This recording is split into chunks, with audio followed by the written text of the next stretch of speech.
मैं दो मामलों में गारंटर हूँ।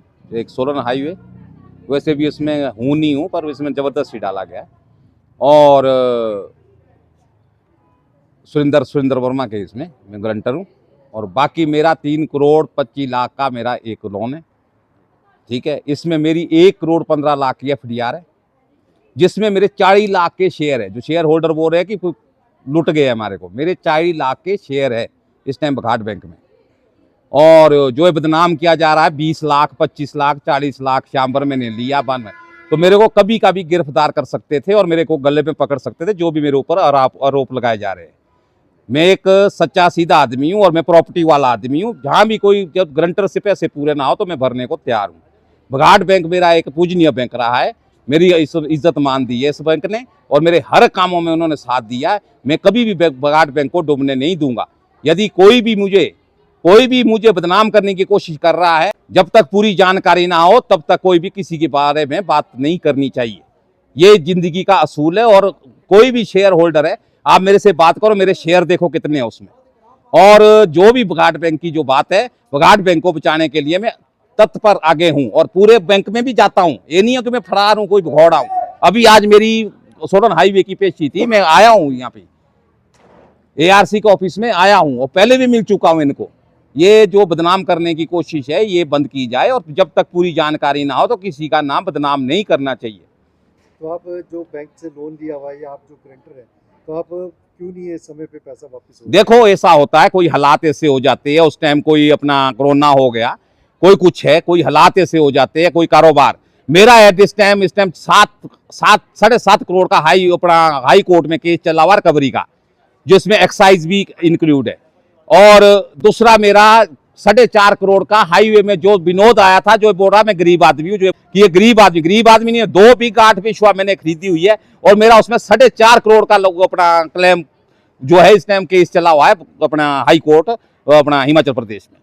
जो बघाट बैंक है, जो RCS है कोर्ट, वो कह रहा है 27 करोड़ के ऊपर जो है आपकी अभी गारंटर है, या और जो है मेरा सिर्फ जो अभी सेटलमेंट हो रही थी 6 या 7 करोड़ में सेटलमेंट हो रही है, जिसमें से मेरी अभी 2.5 करोड़ का केस यहाँ सोलन जुडिशियल में चला हुआ है रिकवरी का। मेरी रिकवरी है जो 7 करोड़ 7.5 करोड़ का मेरा हाई कोर्ट पे चला हुआ है, 4.5 करोड़ का मेरा हाईवे नेशनल हाईवे पे चला हुआ है, जिसमें मेरे पास प्लॉट है, प्रॉपर्टियां है, मैं बेचने को तैयार हूँ। यदि मेरे पर अपना जो भी सेटलमेंट हो जाती है बघाट बैंक से, तो मैं 1 टाइम सेटलमेंट में भी तैयार हूँ। अभी शायद भगवान करे कि अभी हमारा शायद दिसंबर से पहले ही क्लियर हो जाए। वर्मा जी, ARCS के पास कुछ ऐसे लोग भी आए थे, वो जिन्होंने ये कहा कि हमारे नाम लोन है, लेकिन जो लोन का सारा अमाउंट है वो श्याम वर्मा एंड कंपनी को हमने दिया है, ये कुछ नहीं लिया। हाँ, ये ऐसा होता है। मैं आप भी अपने पत्रकार है, आपके नाम से यदि मैं लोन लूंगा तो मैं ले सकता हूँ? जब आप देंगे तब होगा। मैंने कोई लोन नहीं लिया, कोई नहीं। जिनसे लिया है वो मैंने एज ए ट्रांसफर अपने पैसे लिए उनसे।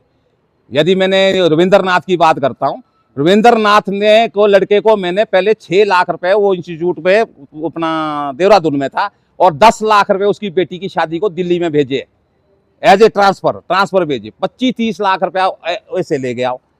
जो इसका 25 अपना 1.5 करोड़ का लोन लिया इसने, इसके ट्रांसलेशन देखी जाए और कहाँ दिए इसने, कहाँ दिए वो जाने इसका। वर्मा जी, बैंक भी क्या आपको इसमें कुछ गलतियां लगती हैं बैंक की भी? अभी मैं कुछ इसके बारे में कुछ नहीं बोल सकता। सोलन जो हाईवे की बात करी है, उसमें अकाउंट से भी काफी जो ट्रांजैक्शन है, और दूसरा सोलन वाइन करके जो आपका अकाउंट है, उससे भी जो ट्रांजैक्शन है, उसको लेकर क्या कहेंगे आप? उसमें जो FDR बनाई है 1,15,00,000 की FDR है इसमें अपना बघाट बैंक में ही है। मैं तभी बोल रहा हूँ शेयरधारकों को कि भाई मेरा 1,15,00,000 रुपए FDR है, और मेरे 40 लाख से ऊपर के शेयर है। तो उसमें हमने रजिस्ट किए होंगे 10-15 लाख रुपए, क्योंकि सोलन हाईवे भी उसमें जो भी कुछ ट्रांसफर, बाकी तो जो पर्सनल इसके लोन है वो इसी के नाम से। फर्जीवाड़ा और धोखाधड़ी का बात भी आपके ऊपर उठ रही है कि आपने लोगों को धोखा दिया। ट्रांजैक्शंस कहीं आपके अकाउंट से कहीं हुए हुए हैं। NPA हटाने की बात जो हो रही है, कैसे क्या है? मैं इस बारे में अभी बोल नहीं सकता, ये वक्त आने पर बता दूं।